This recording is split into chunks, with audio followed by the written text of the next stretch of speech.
Aujourd'hui, on va décrypter ensemble une architecture qui est en train de complètement changer la donne en intelligence artificielle, le Mixture of Experts ou MOE.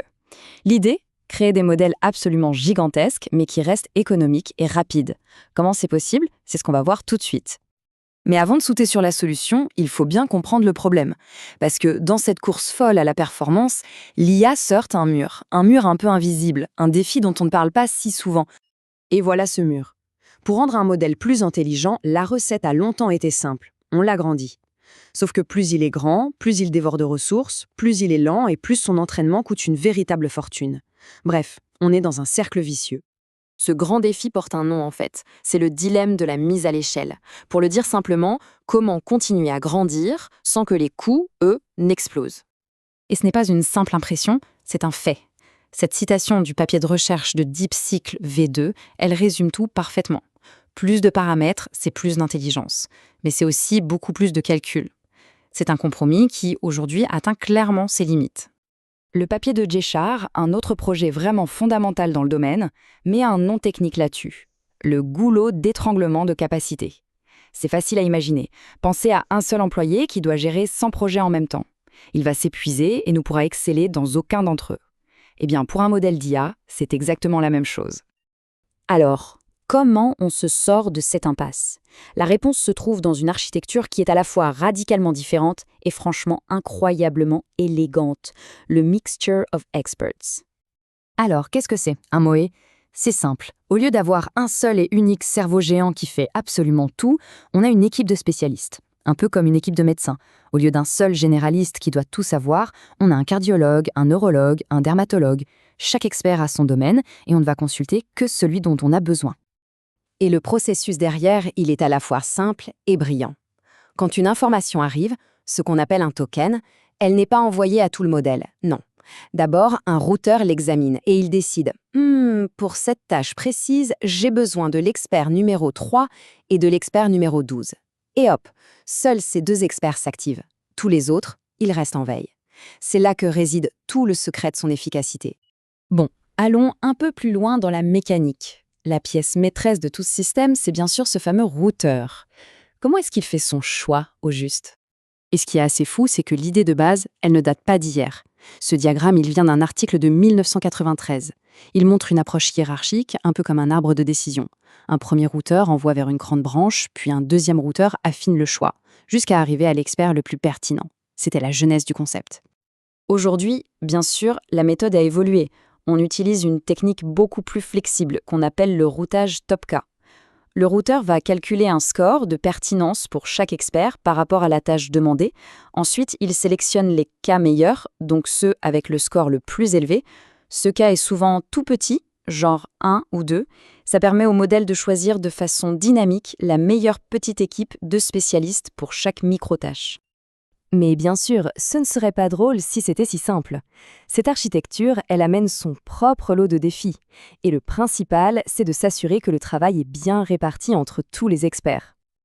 Voilà le problème en image. Si le routeur a ses chouchous, il va toujours envoyer le boulot aux mêmes experts. Résultat, ces experts sont surchargés, pendant que les autres ne sont jamais entraînés et finissent par devenir inutiles. C'est complètement inefficace et ça ralentit tout. L'objectif, c'est donc d'avoir une charge parfaitement équilibrée, où chaque expert travaille juste ce qu'il faut. Heureusement, les chercheurs ont développé des solutions très ingénieuses. Par exemple, pendant l'entraînement, on ajoute une perte auxiliaire. C'est un peu comme une petite pénalité qu'on donne au routeur s'il n'est pas équitable dans ses choix. On peut aussi forcer l'équilibre au niveau du matériel, pour être sûr que chaque puce graphique travaille autant que sa voisine. Une autre technique, c'est le rejet de tokens. Si un expert est débordé, on laisse simplement tomber les tâches les moins importantes pour ne pas créer d'embouteillage. Allez, assez de théorie, voyons ce que ça donne en pratique. Et pour ça, on va prendre l'exemple de DeepSeek V2, un modèle MOE open source qui est vraiment à la pointe. Et là, ce chiffre illustre à la perfection la puissance des mots. DeepSeek V2, c'est un monstre de 236 milliards de paramètres au total. Mais, pour n'importe quelle tâche, il n'en utilise que 21 milliards. En gros, il a la connaissance d'un modèle gigantesque, mais le coût de calcul d'un modèle qui est 10 fois plus petit.